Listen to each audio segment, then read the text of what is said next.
जय हिंद दोस्तों। आज के सेशन में हम लोग देखेंगे भारत का भूगोल। भारत का भूगोल जो कि ज्ञान बिंदु जीएस एकेडमी के रोशन आनंद सर के द्वारा कराया गया क्लास नोट्स है। इसको आज हम लोग देखेंगे सब्जेक्टिव, इसके बाद इसका ऑब्जेक्टिव भी हम लोग करेंगे।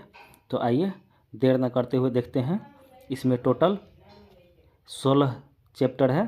तो आज हम लोग पहला चैप्टर भारत एक सामान्य परिचय का रिवीजन करेंगे। तो चलिए आइए शुरू करते हैं। भारत एक सामान्य परिचय। पहला है परिभाषा। स्ट्रोबो नामक विद्वान के अनुसार पृथ्वी पर उपस्थित आकाशीय पिंड, सागर, स्थलखंड, झील, जलप्रपात, मानवीय क्रियाकलाप इत्यादि के बारे में जिन विषय में हम पढ़ते हैं उसे ही भूगोल कहा जाता है। जियोग्राफी शब्द का प्रयोग सर्वप्रथम यूनानी विद्वान इरेटोस्थेनीज ने किया था, जिस कारण उन्हें भूगोल का पिता कहा जाता है। कुछ विद्वान हिकेटियस को भूगोल का पिता मानते हैं क्योंकि उनकी पुस्तक जस पीरियड में पहली बार पृथ्वी का क्रमबद्ध विवरण प्रस्तुत किया गया था। फिर से एक बार देखते हैं। कुछ विद्वान हिकेटियस को भूगोल का पिता मानते हैं क्योंकि उनकी पुस्तक, हिकेटियस की पुस्तक थी जस पीरियड में पहली बार पृथ्वी का क्रमबद्ध विवरण प्रस्तुत किया गया था। जर्मनी के भूगोलवेत्ता अलेक्जेंडर वॉन हम्बोल्ट जर्मनी के भूगोलवेत्ता थे, को आधुनिक भूगोल का जनक माना जाता है क्योंकि आधुनिक काल में इन्होंने ही भूगोल की दार्शनिक एवं प्रमाणिक व्याख्या की थी। जियोग्राफी ग्रीक भाषा के दो शब्द जियो प्लस ग्राफो से मिलकर बना है। इसमें जियो का अर्थ पृथ्वी तथा ग्राफो का अर्थ वर्णन होता है। जियो का अर्थ पृथ्वी, ग्राफो का अर्थ वर्णन होता है। अर्थात संयुक्त रूप से जियोग्राफी का शाब्दिक अर्थ पृथ्वी का वर्णन होता है। संयुक्त रूप से जियोग्राफी का अर्थ पृथ्वी का वर्णन होता है। आगे देखते हैं। भारत के भूगर्भिक संरचना।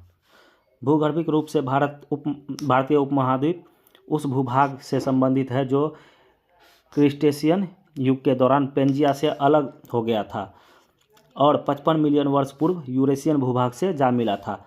भूगर्भिक रूप से भारत उपमहाद्वीप उस भूभाग से संबंधित जो क्रिटेशियस युग के दौरान पेंजिया से अलग हो गया और 55 मिलियन वर्ष पहले यूरेशियन भूभाग से जा मिला। भारत का नामकरण देखते हैं। भारत का नामकरण ऋग्वैदिक काल के प्रमुख जन भरत के नाम पर किया गया है। भारत शब्द का सर्वप्रथम उल्लेख पुराणों में मिलता है। अन्य नाम हिंदुस्तान, जम्बूद्वीप, आर्यावर्त आदि है। भारतीय संविधान के अनुच्छेद 1 के तहत भारत का मात्र 2 संवैधानिक नाम है, इंडिया एवं भारत। भारत का 2 संवैधानिक नाम है, इंडिया और भारत। अब देखते हैं दिशा के बारे में। दिशा कुल 4 होते हैं, उत्तर, दक्षिण, पूरब, पश्चिम। लेकिन भूगोल के दृष्टिकोण से 8 दिशाएं होती हैं। उत्तर और पूर्व के बीच में उत्तर पूर्व, उत्तर और पश्चिम के बीच में उत्तर पश्चिम, दक्षिण और पूर्व के बीच में दक्षिण पूर्व, दक्षिण और पश्चिम के बीच में दक्षिण पश्चिम। तो टोटल दिशाओं की संख्या 8 होगी। आगे देखते हैं। यह ग्लोब को खोल कर दिखाया गया है, इसका विश्लेषण हम देख लेते हैं हम लोग। विश्व ग्लोब का निर्माता मार्टिन बेहम को कहा जाता है। विश्व ग्लोब का निर्माता मार्टिन बेहम। भारत का प्रथम मानचित्र किसने बनाया? भारत का प्रथम मानचित्र एनविले ने 1752 ईस्वी में। भारत का प्रथम मानचित्र एनविले ने 1752 ईस्वी में। विश्व मानचित्र पर सर्वप्रथम भारत को किसने दर्शाया? तो यह टॉलमी ने। विश्व मानचित्र पर सबसे पहले भारत को दर्शाया टॉलमी ने। विश्व मानचित्र पर सबसे पहले भारत को दर्शाया टॉलमी ने। आगे है पृथ्वी का स्थलीय एवं जलीय विभाजन। संपूर्ण पृथ्वी के 71% भूभाग पर जल का विस्तार है तथा 29% भूभाग पर स्थल का विस्तार है। पृथ्वी को मुख्यतः 7 महादेश और 5 महासागर में बांटा गया है। स्थलीय भाग को देखते हैं। महाद्वीप या महादेश स्थलखंड के वृहत स्वरूप को महादेश कहते हैं। अब आइए देखते हैं महादेश को। स्थलखंड के महाद्वीप या महाद्वीपीय भाग या स्थलखंड के वृहत स्वरूप को महादेश कहते हैं। क्षेत्रफल के आधार पर महादेश का क्रम देख लेते हैं। तो सबसे बड़ा एशिया है, उससे छोटा अफ्रीका, उत्तरी अमेरिका, दक्षिणी अमेरिका, अंटार्कटिका, यूरोप, ऑस्ट्रेलिया सबसे छोटा महादेश है। आगे देखते हैं। अंटार्कटिका महादेश पर मानव निवास नहीं करता, जबकि अन्य सभी पर मानव निवास करते हैं। विश्व के सभी देश अंटार्कटिका महादेश पर अपना अनुसंधान संस्थान खोले हुए हैं, जिस कारण इस महादेश को विज्ञान को समर्पित महादेश कहा जाता है। आगे देखते हैं हम लोग विश्व के सभी देश अंटार्कटिका महादेश पर अपना अपना अनुसंधान केंद्र खोले हुए, जिस कारण इस महादेश को विज्ञान को समर्पित महादेश कहते हैं। अब भारत का जो है अनुसंधान केंद्र का नाम देख लेंगे। भारत का अनुसंधान केंद्र है दक्षिण गंगोत्री, मैत्री और भारती। दक्षिण गंगोत्री, मैत्री और भारती, ये भारतीय अनुसंधान केंद्र है जो अंटार्कटिका में स्थित है। जलीय भाग पृथ्वी के 71% को देखते हैं, जो कि जलीय जल से घिरा हुआ है, जिसमें 71% जल में, महासागर में 97%, महासागर का जल 97% है। वहीं अन्य स्रोत हिमानी नदियाँ, झील, भूमिगत जल, हिमानी नदियाँ, झील, भूमिगत जल और वायुमंडलीय जल, ये सभी पृथ्वी के कुल जल का 3% है। पृथ्वी के कुल जल का 3% हिमानी नदियाँ, झील, भूमिगत जल में है और 97% महासागर में यानी कि समुद्र में है। आगे देखते हैं महासागर। महासागर के बारे में देखेंगे। महासागर जलीय भाग के बृहद स्वरूप को महासागर कहा जाता है। इसकी कुल संख्या 5 है। सबसे बड़ा महासागर प्रशांत महासागर है, जिसमें से कुल महासागरीय जल का 46% जल है, जबकि सबसे छोटा महासागर आर्कटिक महासागर है। सबसे बड़ा प्रशांत महासागर और सबसे छोटा आर्कटिक महासागर। अब महासागरों की संख्या 5 है। पहले देखते हैं प्रशांत महासागर, अटलांटिक महासागर, हिंद महासागर, अंटार्कटिक महासागर और आर्कटिक महासागर। फिर से एक बार, प्रशांत महासागर, अटलांटिक महासागर, हिंद महासागर, आर्कटिक महासागर और ये अंटार्कटिक महासागर, ये आर्कटिक महासागर। अगला पॉइंट है भारत एशिया महादेश के दक्षिणी भाग में स्थित हिंद महासागर के शीर्ष पर है। हिंद महासागर एक ऐसा महासागर है जिसका नाम हमारे देश हिंदुस्तान के नाम पर रखा गया है। पृथ्वी का कटिबंधीय विभाजन देख लेंगे। ग्लोब के बारे में समझ लेते हैं। उत्तरी ध्रुव, दक्षिणी ध्रुव, दोनों पॉइंट उत्तरी ध्रुव और दक्षिणी ध्रुव, इसके बीच वाले रेखा को 0 डिग्री अक्षांश को भूमध्य रेखा कहते हैं। इसके 33.5 डिग्री उत्तर और 33.5 डिग्री दक्षिण भाग के बीच वाले भाग को उष्णकटिबंधीय भाग कहते हैं।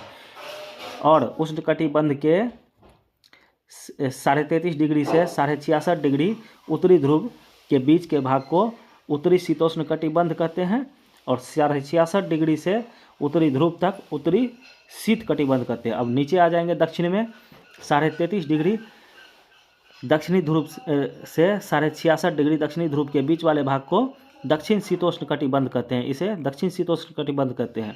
इसके बाद 66.5 डिग्री से दक्षिणी ध्रुव तक के भाग को दक्षिणी शीत कटिबंध कहते हैं। इसके बाद आगे देखते हैं तापमान का प्रादेशिक वितरण। अब देखते हैं तापमान का प्रादेशिक वितरण में भारत का विस्तार उष्ण तथा समशीतोष्ण दोनों कटिबंध में है।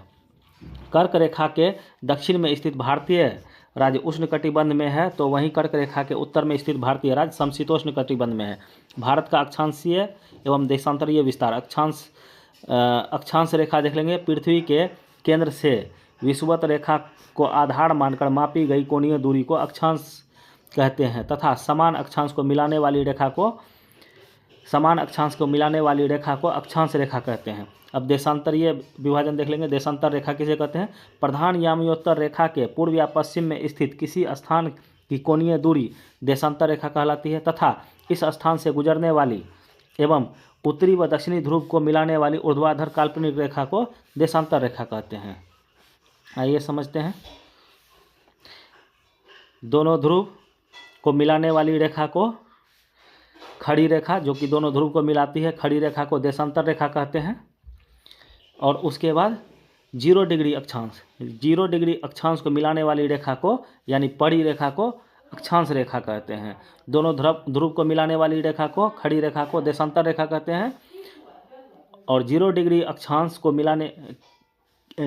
अक्षांश के पड़ी रेखा को के समानांतर जितनी भी रेखाएं हैं उसको अक्षांश रेखा कहते हैं। अब आगे देखते हैं अक्षांश रेखा और देशांतर रेखा। आइए आगे देखते हैं अक्षांश रेखा और देशांतर रेखा को समझते हैं। अक्षांशीय विस्तार देखते हैं। भारत उत्तरी गोलार्ध में अक्षांशीय विस्तार में भारत उत्तरी गोलार्ध में 8 डिग्री 4 मिनट उत्तरी अक्षांश रेखा से 37 डिग्री 6 मिनट उत्तरी अक्षांश रेखा के बीच में फैला हुआ है। भारत का अक्षांशीय विस्तार 8 डिग्री 4 मिनट उत्तरी अक्षांश से 37 डिग्री 6 मिनट उत्तरी अक्षांश के बीच में फैला हुआ है। देशांतरीय विस्तार देख लेते हैं। भारत पूर्वी देशांतर में 68 डिग्री 7 मिनट पूर्वी देशांतर से 97 डिग्री 25 मिनट पूर्वी देशांतर में फैला हुआ है। 68°7' पूर्वी देशांतर से 97°25' पूर्वी देशांतर में फैला हुआ है। यहाँ ग्लोब पर स्थिति भारत की दर्शाई गई है। उत्तर में पहले देख लेते हैं 8°4' उत्तरी अक्षांश से 37°6' उत्तरी अक्षांश तक। और भारत का दिशा में देख लेंगे तो ये हो गया उत्तर यानी नॉर्थ, दक्षिण साउथ, ईस्ट पूरब, वेस्ट पश्चिम। तो सबसे दक्षिणी बिंदु 8°4' से उत्तरी बिंदु 37°6'। उसके बाद पश्चिमी बिंदु 68°7' से 97°25' पूर्वी बिंदु तक भारत है। आइए आगे देखते हैं। भारत के उत्तरी गोलार्ध तथा पूर्वी देशांतर में स्थित है। भारत उत्तरी गोलार्ध तथा पूर्वी देशांतर में स्थित है। भारत का अक्षांशीय विस्तार देख लेते हैं तो यह द्वीपों सहित देख लेंगे तो 6°4' उत्तरी अक्षांश अंडमान निकोबार से शुरू होकर 37°6' उत्तरी अक्षांश रेखा तक भारत का अक्षांशीय विस्तार है। भारत का अक्षांशीय विस्तार एवं देशांतरीय विस्तार लगभग 30 डिग्री है। यह स्रोत 9th NCERT से लिया गया है। संपूर्ण पृथ्वी को 179 अक्षांश, संपूर्ण पृथ्वी को 179 अक्षांश रेखा यानी 89 उत्तर में और 89 दक्षिण में प्लस 1 भूमध्य रेखा 0° अक्षांश वाला एक हो गया और उसके ऊपर 89 यानी उत्तर में 89 दक्षिण में 89 टोटल मिला के 179 अक्षांश रेखा तथा देशांतर रेखा में बांटा हुआ है। देशांतर रेखा की संख्या 360 है। कुल देशांतर रेखाओं की संख्या 360 है। कुल अक्षांश रेखाओं की संख्या 179 है। अब आगे देखते हैं 0° अक्षांश रेखा को विषुवत या भूमध्य रेखा कहते हैं। यह पृथ्वी को 2 बराबर भागों में बांटती है। 0° देशांतर रेखा भी पृथ्वी को 2 बराबर भाग में पूर्वी देशांतर एवं पश्चिमी देशांतर में बांटती है। भारत का सबसे उत्तरी बिंदु इंद्राकोल 37°6' उत्तरी अक्षांश पर लद्दाख में है। भारत का सबसे उत्तरी बिंदु इंद्राकोल 37°6' उत्तरी अक्षांश पर लद्दाख में है। वहीं देख लेंगे भारत का सबसे दक्षिणी बिंदु, तो भारत का सबसे दक्षिणी बिंदु इंदिरा पॉइंट अथवा पिग्मेलियन पॉइंट जो कि 6°4' अक्षांश पर है। भारत का सबसे दक्षिणतम बिंदु इंदिरा पॉइंट अथवा पिग्मेलियन पॉइंट 6°4' पर है जो कि अंडमान निकोबार में पड़ता है, कन्याकुमारी के। भारत के मुख्य भूमि पर सबसे दक्षिणी बिंदु कैप कैमोरिन कन्याकुमारी के तमिलनाडु में है। भारत का सबसे पूर्वी बिंदु किबुथु अरुणाचल प्रदेश में पूर्वी बिंदु। और वहीं पश्चिमी बिंदु भारत का देख लेंगे तो गोहार मोती गुजरात में है, कच्छ केरन गुजरात में है। भारत का सबसे पश्चिमी बिंदु गोहार मोती कच्छ केरन गुजरात में है। अब आगे देखते हैं। मैप में यहाँ दिखाया गया है। यहाँ ये हो गया इंदिरा पॉइंट कन्याकुमारी 8°4' से 37°6' इंदिरा कॉल तक। उसके बाद 68°7' किबुथु अरुणाचल प्रदेश 97°25' किबुथु अरुणाचल प्रदेश 97°25' और गोहारमोता गुजरात में 68°7' गोहारमोता गुजरात 68°7' से 97°25' किबुथु अरुणाचल प्रदेश में। अब इसके बाद आगे देख लेते हैं कर्क रेखा 23.5° उत्तरी अक्षांश। कर्क रेखा 23.5° उत्तरी अक्षांश को कर्क रेखा कहते हैं। यह भारत के लगभग मध्य से होकर गुजरती है। भारत को 2 बराबर भागों में काटती है। कौन सी? तो कर्क रेखा जो कि 23.5° उत्तरी अक्षांश को कर्क रेखा कहते हैं। यह भारत को 2 बराबर भागों में काटती है। भारत को 2 बराबर भाग उत्तरी अक्षांश और दक्षिणी अक्षांश में बांटती है 23.5°। कर्क रेखा 8 राज्यों से गुजरती है। इसे एक बार याद कर लेंगे, ये काफ़ी महत्वपूर्ण है। इससे क्रमबद्ध तरीके से पूछा जा सकता है और पूछता भी है। 8 राज्यों से गुजरती है जिसका पश्चिम से पूर्व का क्रम देखते हैं। तो पश्चिम में सबसे पश्चिम में गुजरात, राजस्थान, मध्य प्रदेश, छत्तीसगढ़, झारखंड, पश्चिम बंगाल, मिजोरम। गुजरात, राजस्थान, मध्य प्रदेश, छत्तीसगढ़, झारखंड, पश्चिम बंगाल, मिजोरम। उसके बाद एक और है त्रिपुरा। गुजरात, राजस्थान, मध्य प्रदेश, छत्तीसगढ़, झारखंड, पश्चिम बंगाल, मिजोरम और त्रिपुरा। इसका ट्रिक यहाँ दिया गया है। गरम यानी कि ग से गुजरात, र से राजस्थान, म से मध्य प्रदेश, छाछ, छ से छत्तीसगढ़, झ से झारखंड, पी से पश्चिम बंगाल, त्रि से त्रिपुरा, गरम छाछ पी तृप्ति मिलेगी। ऐसे भी डायरेक्ट रट सकते हैं। गुजरात, राजस्थान, मध्य प्रदेश, छत्तीसगढ़, झारखंड, पश्चिम बंगाल, त्रिपुरा, मिजोरम, त्रिपुरा, उसके बाद मिजोरम याद कर सकते हैं। अब आगे देखते हैं कर्क रेखा के उत्तर में स्थित राज्य। तो कर्क रेखा के उत्तर में स्थित 12 राज्य: हिमाचल प्रदेश, पंजाब, उत्तराखंड, हरियाणा, उत्तर प्रदेश, बिहार, सिक्किम, अरुणाचल प्रदेश, असम, मेघालय, नागालैंड एवं मणिपुर है। कर्क रेखा के दक्षिण में स्थित 8 राज्य: महाराष्ट्र, गोवा, कर्नाटक, केरल, तमिलनाडु, आंध्र प्रदेश, तेलंगाना, ओडिशा है। अब अंतर्राष्ट्रीय तिथि रेखा को देख लेते हैं। अंतर्राष्ट्रीय तिथि रेखा यह प्रशांत महासागर के मध्य 180 डिग्री देशांतर पर उत्तर से दक्षिण की ओर खींची गई एक काल्पनिक रेखा है, जो कि GMT यह रेखा दर्शाया गया है। यह कहीं कहीं पर टेढ़ा मेढ़ा भी है। अंतर्राष्ट्रीय तिथि रेखा है, इसे समय को मिलाने के लिए दर्शाया गया है और यहीं से पूरे विश्व का समय का निर्धारण किया जाता है। अब आगे देखते हैं। एक ही स्थान की तिथि में भिन्नता से बचने के लिए इसे जलीय भाग में खींचा गया है। एक ही स्थान की तिथि में भिन्नता से बचने के लिए इसे जलीय भाग में खींचा गया है। साथ ही एक देश के स्थलों को एक साथ रखने के लिए इसे कई स्थानों पर मोड़ा भी गया है। 180 डिग्री देशांतर रेखा से पूर्व जाने पर एक दिन घटता है, जबकि पश्चिम दिशा में जाने पर एक दिन जोड़ा जाता है। 0 डिग्री देशांतर, पश्चिम समय घटेगा, पूर्व में समय बढ़ेगा। अब आगे देख लेते हैं। ग्रीनविच रेखा जो कि 180 डिग्री मध्याह्न रेखा है और इसी से जो है पूरब और पश्चिम का समय का निर्धारण किया जाता है। पूरब में समय बढ़ेगा, पश्चिम में समय घटेगा। आगे देख लेते हैं। भारतीय मानक समय रेखा। भारतीय मानक समय रेखा किसी देश के मध्य मानक समय रेखा भारतीय मानक समय रेखा देश के मध्य से गुजरने वाली एक काल्पनिक याम्योत्तर रेखा का माध्य है।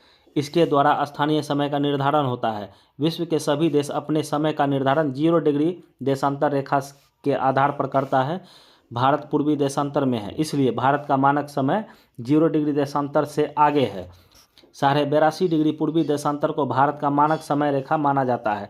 इस देशांतर पर जो समय होता है वह पूरे भारत का समय माना जाता है। प्रति देशांतर बढ़ने पर 4 मिनट, प्रति देशांतर बढ़ने पर 4 मिनट, एक देशांतर बढ़ेंगे तो 4 मिनट हो जाएगा।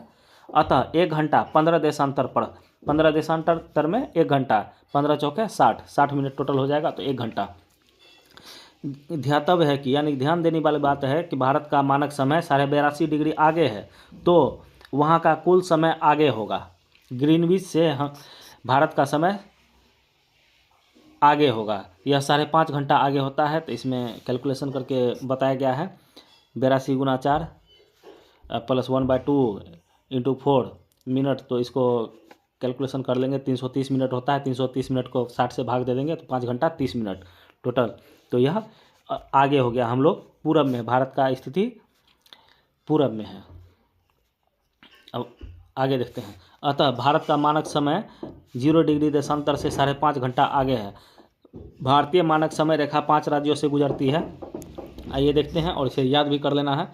भारतीय मानक समय रेखा को Uttar Pradesh, Madhya Pradesh, Chhattisgarh, Odisha, Andhra Pradesh. Uttar Pradesh UP, MP, Chhattisgarh, UP, MP, Chhattisgarh, ऐसे याद करेंगे। UP, MP, Chhattisgarh, Odisha, Andhra Pradesh. UP, MP, Chhattisgarh, Odisha, Andhra Pradesh. UP, MP, Chhattisgarh, Odisha, Andhra Pradesh. Trick दिया गया है, सर के द्वारा बताया गया है। मौका M4 MP, O4 Odisha, U4 UP, C4 Chhattisgarh, A4 Andhra Pradesh. मौका इसे ऐसे भी याद कर सकते हैं या फिर ऐसे भी, UP, MP, 36, UP, MP, 36, UP, MP, Chhattisgarh, Odisha, Andhra Pradesh last में। चलिए आगे देखते हैं नोट में।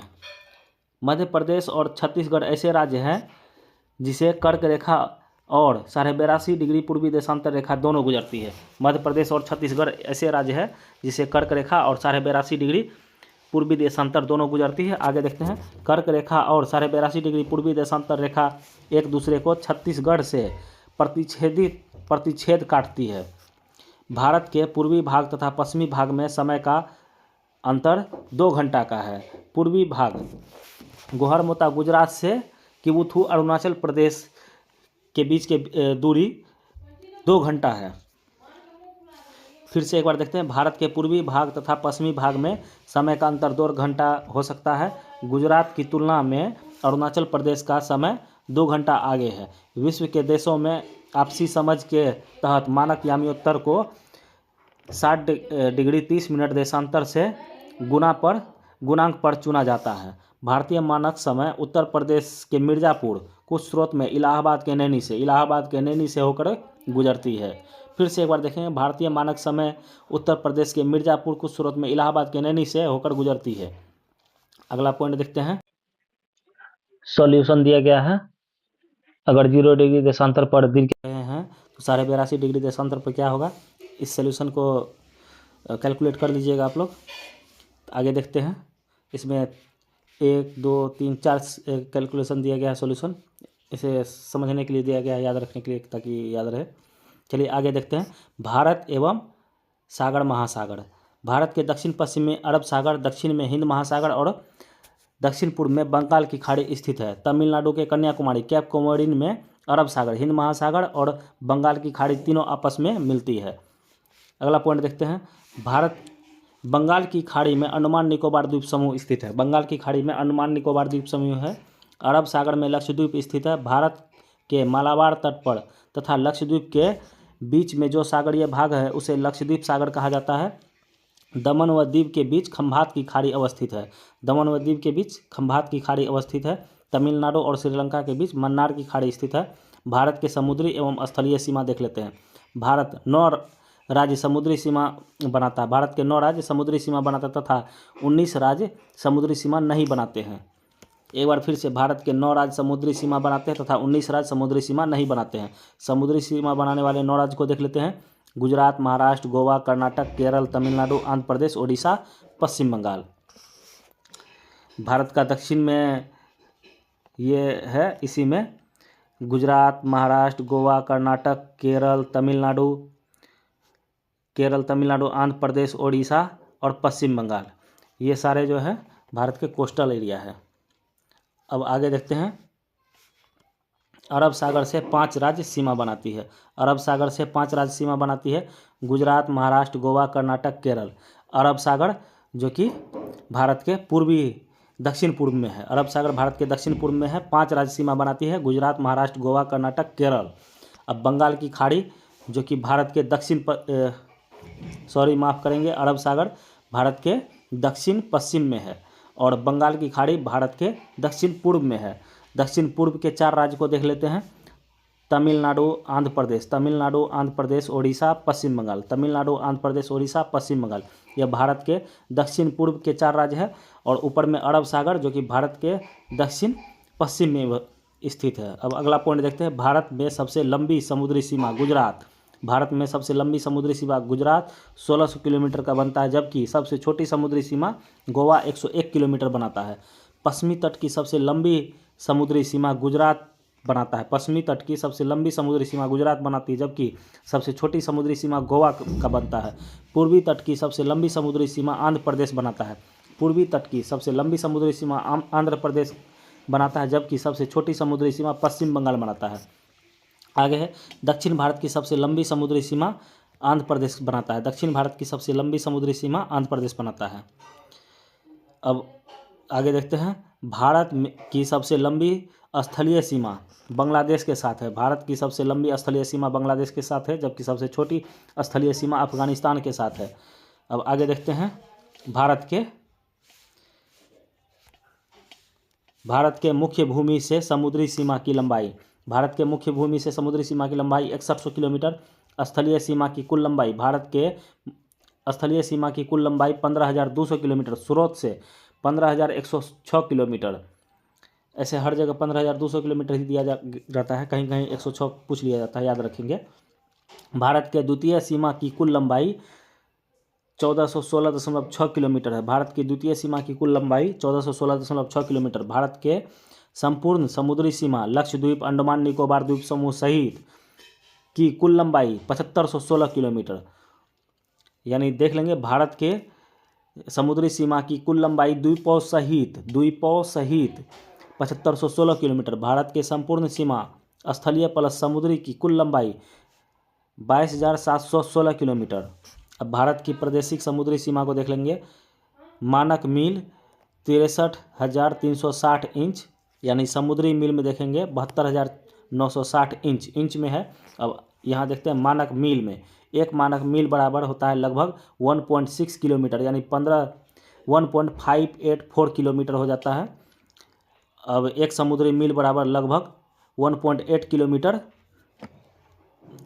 और वही किलोमीटर में देखेंगे 1.824 किलोमीटर। 12 समुद्री मील बराबर 21.9 किलोमीटर, 12 समुद्री मील बराबर 21.9 किलोमीटर।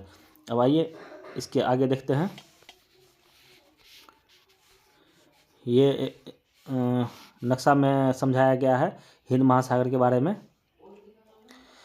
अब आगे देखते हैं आधार रेखा। आधार रेखा भारत का तटीय भाग टेढ़ी मेढ़ी है। इस टेढ़ी मेढ़ी रेखा को आपस में जो सीधी रेखा मिलाती है उसे आधार रेखा कहते हैं। यहाँ यह दर्शाया गया है, यही आधार रेखा है। इसको समझने के लिए ए में प्रादेशिक जल सीमा, इसे छोटा कर लेते हैं। ए में दिखाया गया है प्रादेशिक जल सीमा, बी में दिखाया गया है संलग्न क्षेत्र मंडल, इस लाइन को, बीच वाली लाइन को संलग्न क्षेत्र मंडल, और सी में दिखाया गया है अन्य अनन्य आर्थिक क्षेत्र, ये बीच वाले लाइन को। इसका दिया गया है पहला में 12 समुद्री मील, प्रादेशिक जल की सीमा 12 समुद्री मील, इसकी दूरी 12 समुद्री मील है, 1 नंबर की दूरी। 2 नंबर की दूरी देखेंगे 12 समुद्री मील, ये भी है। अनन्य क्षेत्र प्रादेशिक जल सीमा के बाद वाले क्षेत्र 12 समुद्री मील, और टोटल 3 में 24 समुद्री मील। 3 नंबर में यहाँ देखेंगे यहाँ से यहाँ का दूरी 24 समुद्री मील है। अब आगे है 1 समुद्री मील बराबर 1.8520 किलोमीटर। अब आइए आगे देखते हैं, इसी के बारे में विस्तार से चर्चा है। आधार रेखा भारत के तटीय भाग टेढ़ी मेढ़ी है। इस टेढ़ी मेढ़ी रेखा को आपस में जो सीधी रेखा मिलाती है उसे आधार रेखा कहते हैं। प्रादेशिक जल सीमा, आधार रेखा से प्रादेशिक जल सीमा की लंबाई 12 नॉटिकल समुद्री मील होता है। संलग्न क्षेत्र मंडल, आधार रेखा से संलग्न क्षेत्र मंडल की लंबाई 24 नॉटिकल मील होती है। अनन्य क्षेत्र मंडल, आधार रेखा से अनन्य क्षेत्र मंडल की लंबाई 200 समुद्री मील होती है। अब द्वीप देखें, वैसा भूभाग जो चारों तरफ से जल से घिरा है उसे द्वीप कहते हैं। वैसा भूभाग जो चारों तरफ से जल से घिरा है उसे द्वीप कहते हैं। सॉरी, आगे देखते हैं। विश्व का सबसे बड़ा द्वीप ग्रीनलैंड है। राजधानी नूक, ग्रीनलैंड की राजधानी नूक। यह भौगोलिक रूप से उत्तरी अमेरिका महादेश के अंतर्गत आता है, लेकिन इस पर राजनीतिक अधिकार यूरोप का है। यूरोप का डेनमार्क का है, ग्रीनलैंड पे डेनमार्क का अधिकार है। यहाँ पर शासन प्रशासन डेनमार्क का चलाया जाता है। भारत में लक्षद्वीप और अंडमान निकोबार द्वीपों का समूह है। भारत में लक्षद्वीप और अंडमान निकोबार द्वीपों का समूह है। प्रायद्वीप देखते हैं, वैसा भूभाग जो 3 तरफ से जल और 1 तरफ से स्थल खंड से घिरा हुआ हो प्रायद्वीप कहलाता है। भारत एक प्रायद्वीप है क्योंकि इसके पूर्व में बंगाल की खाड़ी, पश्चिम में अरब सागर तथा दक्षिण में हिंद महासागर स्थित है। विश्व का सबसे बड़ा प्रायद्वीप अरब प्रायद्वीप है क्योंकि इसके पूर्वी भाग में फारस की खाड़ी, पश्चिम भाग में लाल सागर और दक्षिण भाग में अरब सागर है। अब तट को देख लेते हैं। तट सामान्य तौर पर भारत के पूर्वी तट को कोरोमंडल तट, जबकि पश्चिमी तट को मालाबार तट। इसे फिर से एक बार देखेंगे, याद रखने वाली बात है। तट को देखेंगे, भारत का ये तट हो गया। तो पूर्वी भारत सामान्य तौर पर भारत के पूर्वी तट को कोरोमंडल, पूर्वी तट को इसको कोरोमंडल कहते हैं, कोरोमंडल। और पश्चिमी तट ये हो गया, इसको मालाबार तट कहते हैं, इसको मालाबार तट कहते हैं। पूर्वी तट को कोरोमंडल, पश्चिमी तट को मालाबार। अब आगे देखते हैं काठियावाड़। काठियावाड़ तट गुजरात के तट को काठियावाड़ तट कहते हैं। गुजरात के तट को काठियावाड़ तट कहते हैं। कोंकण तट, दमन से लेकर गोवा तक के तट को कोंकण तट कहते हैं। केनरा तट, गोवा से लेकर कर्नाटक के मंगलुरु तक के तट को केनरा तट कहते हैं। अब मालाबार तट, कर्नाटक के मंगलुरु से तमिलनाडु के कन्याकुमारी तक के तट को मालाबार तट कहते हैं। कोरोमंडल तट, तमिलनाडु के कन्याकुमारी से कृष्णा नदी डेल्टा तक के तट को कोरोमंडल तट कहते हैं। अब गोलकुंडा तट, कृष्णा नदी से लेकर गोदावरी नदी डेल्टा तक तट को गोलकुंडा तट कहते हैं। और उत्तरी सरकार तट को देखते हैं। गोदावरी नदी डेल्टा के उत्तरी में स्थित तट को उत्तरी सरकार तट कहते हैं। अब उत्कल तट, तो यह उड़ीसा के तट को उत्कल तट कहते हैं। अब आगे है, इसमें फिगर में समझा दिया गया है गुजरात के तट को। उसके बाद दमन, गोवा, इसके बीच के कोंकण तट, उसके बाद कनाडा तट, सारे तट को समझाया गया है। आप लोग इसको देख लेंगे। अब जल संधि एवं चैनल देख लेते हैं, यहाँ दिखाया गया है। आइए आगे इसको पढ़ते हैं। कोको चैनल, यह कोको द्वीप को अंडमान से अलग करता है। कोको चैनल कोको द्वीप को अंडमान से अलग करता है। कोको द्वीप पश्चिम बंगाल की खाड़ी में स्थित है। कोको द्वीप पश्चिम बंगाल की खाड़ी में स्थित है। इस पर म्यांमार का अधिकार है। अगला पॉइंट देखते हैं, दक्कन पास या दक्कन चैनल, यह दक्षिणी अंडमान को लिटिल अंडमान से अलग करता है। 6 डिग्री चैनल, यह ग्रेट निकोबार को सुमात्रा से अलग करता है। 6 डिग्री ग्रेट निकोबार को सुमात्रा से। 10 डिग्री अंडमान को निकोबार से अलग करता है। 10 डिग्री चैनल अंडमान को निकोबार से अलग करता है। 8 डिग्री चैनल मालदीव को मिनिकॉय से अलग करता है। 8 डिग्री चैनल मालदीव को मिनिकॉय से अलग करता है। 9 डिग्री चैनल मिनिकॉय को लक्षद्वीप से अलग करता है। 9 डिग्री चैनल मिनिकॉय को लक्षद्वीप से अलग करता है। 11 डिग्री चैनल यह अमीनी द्वीप को कन्नामोड़े द्वीप से अलग करता है। 10 डिग्री चैनल अंडमान को निकोबार से अलग करता है। और 11 डिग्री अमीनी द्वीप को कन्नामोड़े द्वीप से अलग करता है। आगे देखते हैं, पाक जल संधि, यह भारत और श्रीलंका के बीच है। भारत और श्रीलंका के बीच के जल संधि को पाक जल संधि कहते हैं। आगे देखते हैं, विदेशी शासन के अधीन क्षेत्र जिन्हें स्वतंत्रता बाद भारत में मिला लिया गया। इसको एक बार फिर से देखते हैं। विदेशी शासन के अधीन क्षेत्र जिन्हें स्वतंत्रता बाद भारत में मिला लिया गया, उसको देख लेते हैं। एक में फ्रांस के अधीन क्षेत्र कौन कौन थे, तो आज़ादी से पूर्व 1946 में चंद्रनगर भारत में शामिल हुआ। यह 1954 में पुदुचेरी, पूर्व नाम पांडिचेरी, भारत में शामिल हुआ। अब 1954 में ही कराईकल यनम माहे भारत में शामिल हुआ। 1954 में कराईकल यनम माहे भारत में शामिल हुआ। पुर्तगाल के अधीन क्षेत्र को देखते हैं। 1954 में दादर नगर हवेली भारत में शामिल हुआ। 1961 दमन एवं दीप तथा गोवा, 1961 दमन द्वीप गोवा भारत में शामिल हुआ। अब भारत एवं उनके पड़ोसी देश को देख लेते हैं।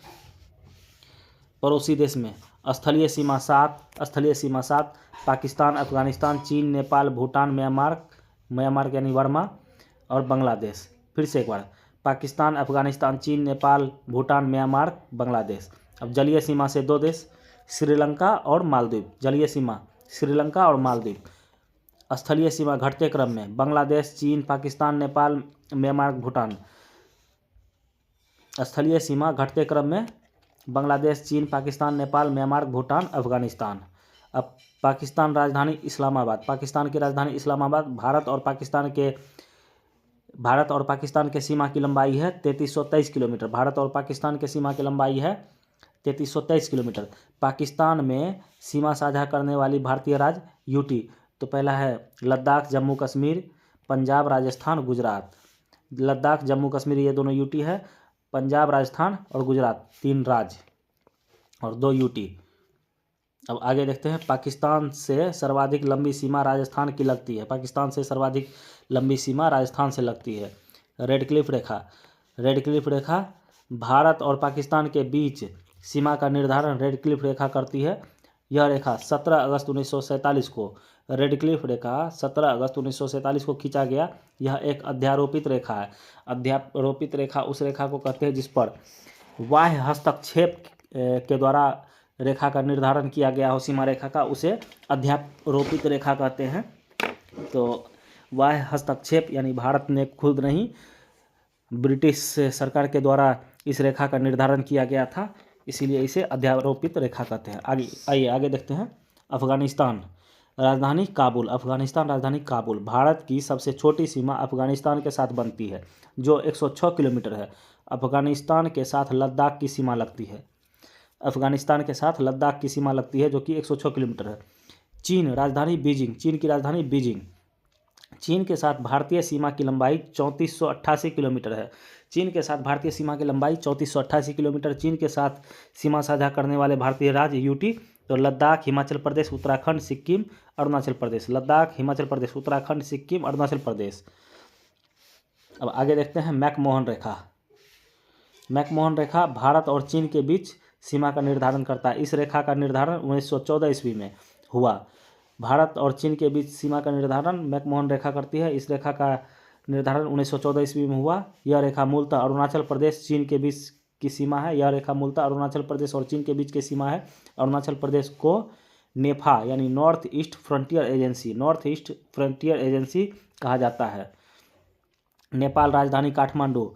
भारत और नेपाल के बीच सीमा की लंबाई 1751 किलोमीटर। भारत नेपाल के बीच सीमा की लंबाई 1751 किलोमीटर। नेपाल के साथ सीमा साझा करने वाले राज्य उत्तर प्रदेश उत्तराखंड सबसे लंबी। उत्तराखंड की सीमा 651 किलोमीटर।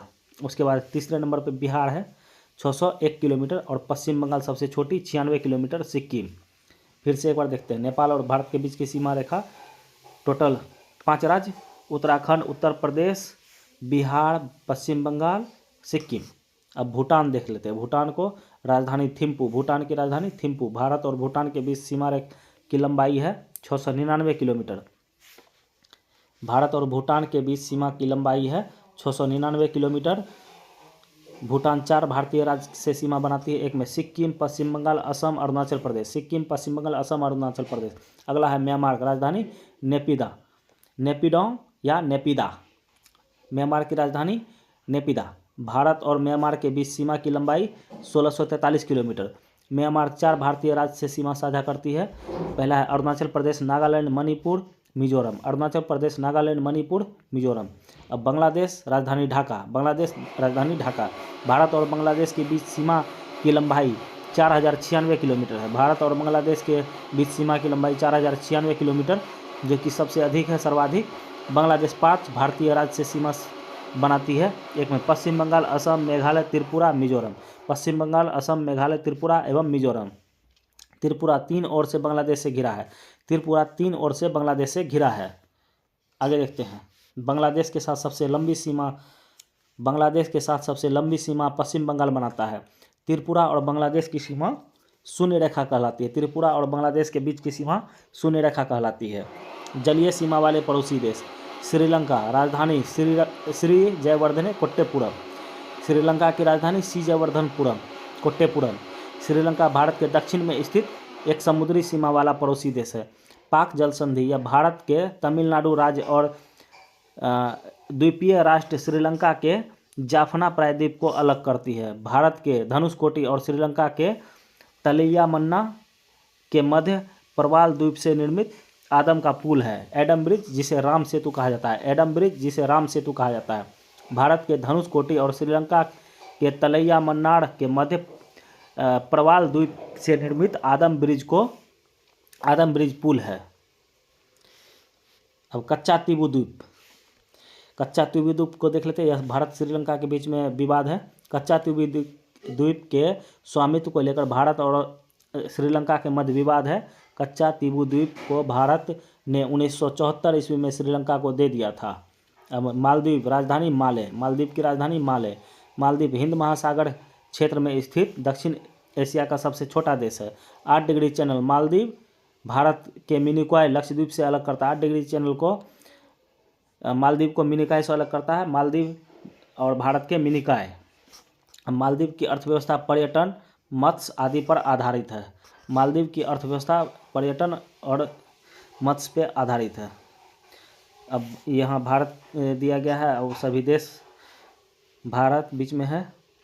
अब देख लेंगे पश्चिम में अफगानिस्तान और पाकिस्तान सीमा साझा करती है। और उत्तर पूर्व में देख लेंगे तो चीन, नेपाल, भूटान। उत्तर पूर्व में चीन, नेपाल, भूटान और पूर्व में बांग्लादेश, म्यांमार और दक्षिण में श्रीलंका। अब आइए आगे देखते हैं। 3 भारतीय राज्य पश्चिम बंगाल, सिक्किम, अरुणाचल प्रदेश 3 देशों के साथ सीमा बनाती है। पश्चिम बंगाल यह बांग्लादेश, भूटान, नेपाल के साथ सीमा साझा करती है। सिक्किम यह नेपाल, भूटान, चीन के साथ सीमा साझा करती है। अरुणाचल प्रदेश यह भूटान, चीन, म्यांमार के साथ सीमा साझा करती है।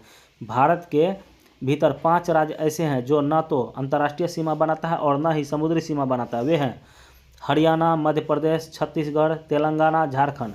5 राज्य जो कि न तो समुद्री सीमा बनाते हैं न अंतर्राष्ट्रीय सीमा बनाते हैं। वो है हरियाणा, मध्य प्रदेश, छत्तीसगढ़, तेलंगाना, झारखंड। भारत के 16 ऐसे राज्य हैं जो अंतर्राष्ट्रीय सीमा बनाती है। ये है गुजरात, राजस्थान, पंजाब, हिमाचल प्रदेश, उत्तराखंड, उत्तर प्रदेश, बिहार, पश्चिम बंगाल, सिक्किम, अरुणाचल प्रदेश, असम, मेघालय, नागालैंड, मणिपुर, मिजोरम, त्रिपुरा। हम आगे देखते हैं। भारत 7 देश के साथ जलीय सीमा बनाती है। भारत 7 देश के साथ जलीय सीमा बनाती है। एक में Pakistan, Bangladesh, Myanmar, Sri Lanka, Maldives, Thailand, Indonesia. Pakistan, Bangladesh, Myanmar, Sri Lanka, Maldives, Thailand, Indonesia. Bharat 3 देशों के साथ जलीय और स्थलीय दोनों प्रकार की सीमा बनाती है जो निम्न है। एक में पाकिस्तान, बांग्लादेश, म्यांमार। पाकिस्तान, बांग्लादेश, म्यांमार भारतीय उपमहाद्वीप में शामिल देश हैं। 5 भारतीय उपमहाद्वीप में कुल 5 देश शामिल हैं। भारत, पाकिस्तान, नेपाल, भूटान, बांग्लादेश। भारत, पाकिस्तान, नेपाल, भूटान, बांग्लादेश। भारत का क्षेत्रफल देख लेंगे। भारत का 32,87,263 वर्ग किलोमीटर। भारत का क्षेत्रफल 32,87,263 किलोमीटर। याद रखेंगे 32,87,263, जैसे मोबाइल नंबर याद रखते हैं 32,87,263, 32,87,263 वर्ग किलोमीटर, जो विश्व के कुल क्षेत्रफल का 2.42% है। भारत का क्षेत्रफल विश्व के कुल प्रतिशत का 2.42% है। क्षेत्रफल के आधार पर भारत विश्व का 7वां सबसे बड़ा देश है। अब देखते हैं भारत के से बड़े 6 देश घटते क्रम में। रूस, कनाडा, अमेरिका, चीन। रूस, कनाडा, अमेरिका, चीन, ब्राज़ील, ऑस्ट्रेलिया, भारत। फिर से एक बार देख लेंगे क्रम में। रुक, अ, ची, ब्रा, भा, यानी कि यह ट्रिक था। रूस, कनाडा, अमेरिका, चीन, ब्राज़ील, ऑस्ट्रेलिया, भारत। मैंने इससे पहले जो बोला वो ट्रिक था, रुक, अ, ची, ब्रा, भा। मैं उसी पे सेट करके याद कर लिया हूँ। चलिए आगे देखते हैं अगला पॉइंट। क्षेत्रफल के आधार पर भारत का सबसे बड़ा राज्य राजस्थान है। क्षेत्रफल के आधार पर भारत का सबसे बड़ा राज्य राजस्थान है। क्षेत्रफल 3,42,439 वर्ग किलोमीटर राजस्थान का क्षेत्रफल है। जबकि सबसे छोटा राज्य गोवा है जो कि 3702 वर्ग किलोमीटर में फैला है। क्षेत्रफल की दृष्टि से सबसे बड़ा केंद्र शासित प्रदेश लद्दाख है, जबकि सबसे छोटा केंद्र शासित प्रदेश लक्षद्वीप है। आगे देखते हैं। भारत का क्षेत्रफल पाकिस्तान से लगभग 4 गुना अधिक है। भारत का क्षेत्रफल पाकिस्तान से 4 गुना अधिक है तथा बांग्लादेश से 23 गुना अधिक है। क्षेत्रफल की दृष्टि से भारत के 4 बड़े राज्य घटते क्रम में राजस्थान, मध्य प्रदेश सबसे बड़ा, राजस्थान उससे छोटा मध्य प्रदेश, राजस्थान, मध्य प्रदेश, महाराष्ट्र, उत्तर प्रदेश, राजस्थान, मध्य प्रदेश, महाराष्ट्र, उत्तर प्रदेश। अब भारत की जनसंख्या को देख लेंगे। 2011 की जनगणना के अनुसार 2011 की जनगणना के अनुसार भारत की कुल आबादी 121 करोड़ बताई गई है, जो विश्व की कुल आबादी का 17.5% है। 17.5% आबादी विश्व के कुल क्षेत्रफल का 2.42% भूभाग पे निवास करती है। तो देख सकते हैं कितना पॉपुलेशन है भारत का। जनसंख्या के आधार पर विश्व में भारत का स्थान दूसरा है। जनसंख्या के आधार पर विश्व में भारत का स्थान दूसरा है, जबकि क्षेत्रफल के हिसाब से हम लोग देखे थे अभी 7वां स्थान है। जबकि पहले स्थान पर चीन, जनसंख्या के दृष्टि से विश्व में भारत का स्थान दूसरा है, पहले स्थान पर चीन। जनसंख्या के आधार पर सबसे बड़ा राज्य उत्तर प्रदेश, जबकि सबसे छोटा राज्य सिक्किम है। केंद्र शासित प्रदेश में सबसे अधिक जनसंख्या घनत्व वाला केंद्र शासित प्रदेश दिल्ली है। अब इसका देख लेते हैं। तो वहीं कम जनसंख्या वाला केंद्र शासित प्रदेश लक्षद्वीप है। जनसंख्या के आधार पर घटते क्रम में देश तो चीन, भारत। आगे देखते हैं। जनसंख्या के आधार पर घटते क्रम में देश चीन, भारत, अमेरिका, इंडोनेशिया, ब्राज़ील। ये एक पॉइंट याद रखेंगे, ब्राज़ील जनसंख्या के दृष्टिकोण से और क्षेत्रफल के दृष्टिकोण से 5वें नंबर पे आते हैं। ब्राज़ील जनसंख्या और क्षेत्रफल के दृष्टिकोण से 5वें नंबर पे आते हैं। अगला पॉइंट देखते हैं। भारत के आधार पर घटते क्रम में, माफ़ करेंगे, जनसंख्या के आधार पर घटते क्रम में राज्य, जनसंख्या के आधार पर घटते क्रम में राज्य उत्तर प्रदेश, महाराष्ट्र, बिहार, पश्चिम बंगाल। उत्तर प्रदेश, महाराष्ट्र, बिहार, पश्चिम बंगाल। अब भारत एक दृष्टि में, आइए देखते हैं। भारत एक दृष्टि में, इसको याद करने वाला कुछ डाटा है, इसे याद करेंगे। जो हम लोगों ने पूरा पढ़ा उसका एक चार्ट में दिया गया है, इसे याद करेंगे। देश भारत, अन्य नाम आर्यावर्त, जम्बूद्वीप, भारतवर्ष, हिंदुस्तान। इसे थोड़ा बड़ा कर लेते हैं, आसानी होगा। देश भारत, अन्य नाम आर्यावर्त, जम्बूद्वीप, भारतवर्ष, हिंदुस्तान, इंडिया। राजधानी नई दिल्ली। राज्यों की संख्या 28, केंद्र शासित प्रदेशों की संख्या 8। 28 राज्य 8 केंद्र शासित प्रदेश, याद रखेंगे 28 राज्य 8 केंद्र शासित प्रदेश। भौगोलिक स्थिति उत्तरी पूर्वी गोलार्ध में अवस्थित है। भौगोलिक स्थिति में उत्तरी पूर्वी गोलार्ध में अवस्थित है। ज्यामितीय आकार चतुष्कोणीय है। भारत का ज्यामितीय आकार चतुष्कोणीय है। अब अक्षांशीय विस्तार देख लेंगे। 8 डिग्री 4 मिनट उत्तरी अक्षांश से 37 डिग्री 6 मिनट उत्तरी अक्षांश तक। देशांतरीय विस्तार 68 डिग्री 7 मिनट पूर्वी देशांतर से 97 डिग्री 25 मिनट पूर्वी देशांतर तक। मानक समय रेखा 82.5 डिग्री पूर्वी देशांतर प्रयागराज के समीप नैनी से। मानक समय रेखा 82.5 डिग्री पूर्वी देशांतर प्रयागराज के समीप नैनी से ग्रीनविच मध्याह्न से 5 घंटा 30 मिनट आगे, यानी 5.5 घंटा आगे। आगे देखते हैं भौगोलिक विस्तार में। भौगोलिक विस्तार लंबाई उत्तर से दक्षिण तक 3214 किलोमीटर। भौगोलिक विस्तार में उत्तर से दक्षिण की लंबाई 3214 किलोमीटर। वहीं चौड़ाई में देखेंगे पूर्व से पश्चिम की चौड़ाई 2933 किलोमीटर इसकी है। 2933 किलोमीटर 3214 किलोमीटर। स्थलीय सीमा 15,200 किलोमीटर। स्थलीय सीमा की लंबाई 15,200 किलोमीटर। जलीय सीमा की लंबाई 7516.6 किलोमीटर। जलीय सीमा की लंबाई द्वीपों सहित 7516.6 किलोमीटर। जलवायु देख लेंगे, मानसूनी जलवायु है। क्षेत्रफल देख लेंगे 3287, जो मैंने बोला नंबर की तरह याद रख लेंगे।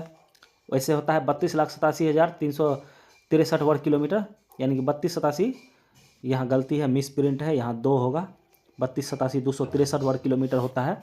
32,87,263 वर्ग किलोमीटर, 32,87,263 वर्ग किलोमीटर क्षेत्रफल। वहीं विश्व के कुल क्षेत्रफल का 2.4%। विश्व के कुल क्षेत्रफल का 2.4% क्षेत्रफल की दृष्टि से विश्व में स्थान 7वां है। अब आइए आगे देखते हैं।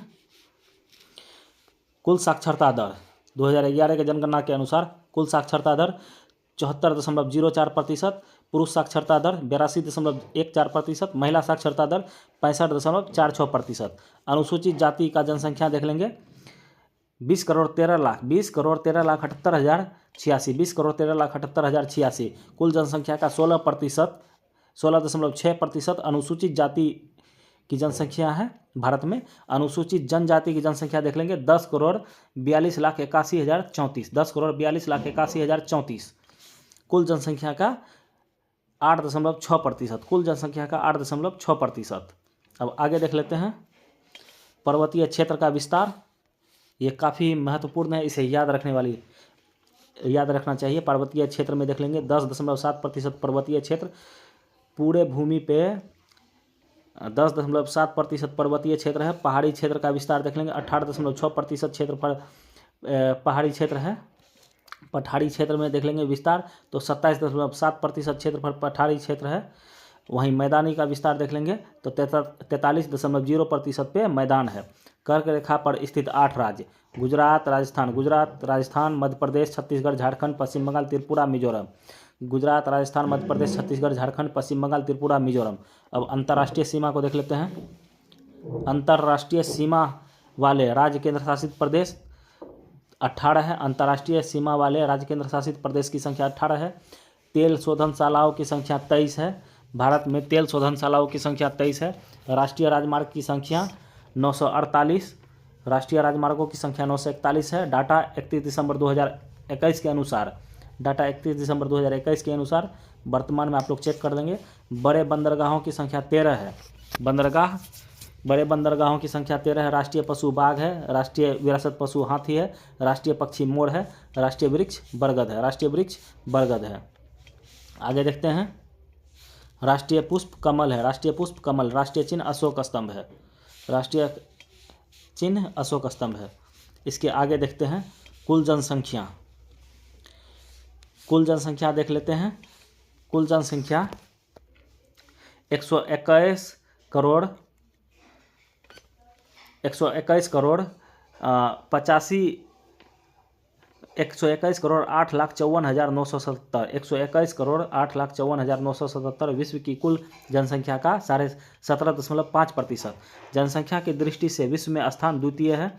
वहीं पुरुष जनसंख्या 62 करोड़ 32,70,258 है। महिला जनसंख्या 58 करोड़ 75,84,719 है। ग्रामीण जनसंख्या 83.37 करोड़ है, जो कि कुल का 68.8% है। अब शहरी जनसंख्या देख लेते हैं। 37 शहरी जनसंख्या 37.71 करोड़, यानी कुल जनसंख्या का 31.2%। दशकीय जनसंख्या वृद्धि, तो यह 2001 से 11 के बीच का दशकीय जनसंख्या वृद्धि है 17.7%। लिंगानुपात प्रति हजार महिला पर 943 पुरुष, प्रति हजार, सॉरी माफ़ करेंगे गलती हो गया, लिंगानुपात प्रति 1000 पुरुष पर 943 महिला, प्रति 1000 पुरुष पर 943 महिला। जनसंख्या घनत्व 382 व्यक्ति प्रति वर्ग किलोमीटर। अब आगे देखते हैं राष्ट्रीय गान। राष्ट्रीय गान जनगण मन, भारत का राष्ट्रीय गान जनगण मन। राष्ट्रीय गीत वंदे मातरम। राजभाषा हिंदी है, राजभाषा हिंदी है, यानी सरकारी भाषा हिंदी है, राष्ट्रभाषा नहीं, राजभाषा हिंदी, जो कि कामकाज की भाषा है, सरकार के कामकाज की भाषा हिंदी है। राष्ट्रीय लिपि देवनागरी। राष्ट्रीय वाक्य सत्यमेव जयते। राष्ट्रीय ध्वज तिरंगा। राष्ट्रीय नदी गंगा। राष्ट्रीय जलीय जीव गंगेटिक डॉल्फिन। राष्ट्रीय जलीय जीव गंगे डॉल्फिन। इसके साथ ही अध्याय फर्स्ट समाप्त हुआ। इसके आगे ऑब्जेक्टिव दिया गया है, इसके अगले वीडियो में मैं इसका ऑब्जेक्टिव अपलोड कर दूंगा। आशा करता हूं कि आप लोग काफ़ी अच्छा लगा होगा और इसका 1-2 बार रिवीजन करेंगे और चैनल को सब्सक्राइब करेंगे ताकि आने वाले हर वीडियो आप तक पहुंच पाए। चलिए अच्छे से रिवीजन कीजिए और अपनी तैयारी को मजबूत कीजिए। धन्यवाद। जय हिंद।